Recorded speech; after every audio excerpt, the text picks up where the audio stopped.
Miranda Turlington, a certified hiking guide, once said when speaking of the subject of hiking, "Nature forces you to listen to your whole self.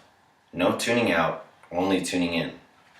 Today I'm going to try and convince all of you to not spend the majority of your time cooped up indoors, as so many of us tend to do in this day and age. My main goal for this speech is to get you to all become aware of this couch potato problem that plagues our society. And if you are guilty of this, to ditch the iPad and get outside and soak in the beauty that is nature. What I'm going to discuss is modern society and its lack of outdoor activity, some of the causes that keep people from going outside, and finally I'll give my solution, which is to go outdoors and experience the beauty that nature has to offer through hiking. First, I will discuss the problem our society faces today with its lack of outdoor activity. Too frequently, we as a society get so caught up with school or work that upon arriving at home, we tend to just sit in and not go back outside until the next day when we have to go to work or school again. Though the occasional trip to the market, or taking out the garbage, or even getting the mail might be considered to some as going outside frequently, it's nowhere near enough. Some people try to find any reason they can to get out of going outside and participating in a physical activity. I too have been guilty of this on more than one occasion. For example, in the past, my dad once tried to wake me up to help him mow the lawn, but instead I continued to sleep in bed while he and my brother eventually proceeded to mow without me. I blame this common problem on too many indoor distractions, as well as the fact that most people might not have found an outdoor activity intriguing enough for them. What these people need in their life is some hiking. Now you have a better idea of the main problem that society has with the lack of outdoor activities, so I will continue by informing you on some of the causes of this problem. The people who are most plagued by the desire to stay in are children, and it was not a surprise to me once I did some further research. According to a Deseret News article written by Amy Donaldson in 2010, participation in outdoor activities from the age group of 6 to 24 went from 39% in the year 2006 to 34% in 2008. So in a span of 2 years, outdoor activity participation dropped by 5%. And the worst thing about this statistic is that it continues to drop as technology increases. Children today have grown quite fond of our increasing technology, and this is probably the main cause for the neglect of the outdoors.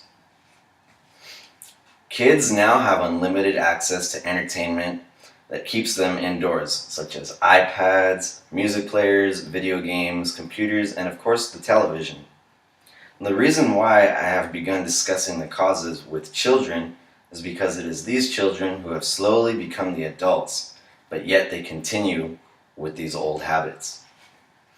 Almost every person that I meet now undoubtedly has at least 3 out of 5 of these electronic devices that I just mentioned. So they too are too busy spending the majority of their day glued to these items.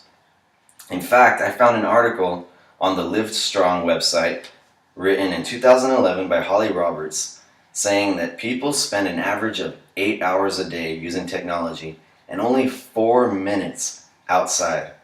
And to me, that's very disturbing. So, now that I have explained to you the main cause of our society's isolation from the outdoors is the abundant supply of electronic entertainment, I'll go on by giving my favorite alternative, which is to go outside and go hiking. If you think that beating a level on a video game is an exhilarating experience, try hiking to a waterfall that requires climbing rocks and crossing over flowing rivers by means of a fallen tree.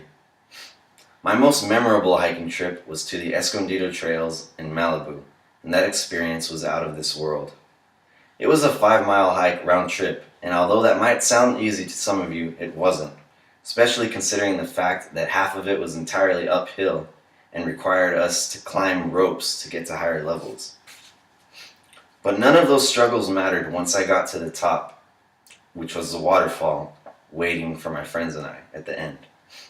Just staring at this beautiful water draining from the two rocks wedged at the top was not enough.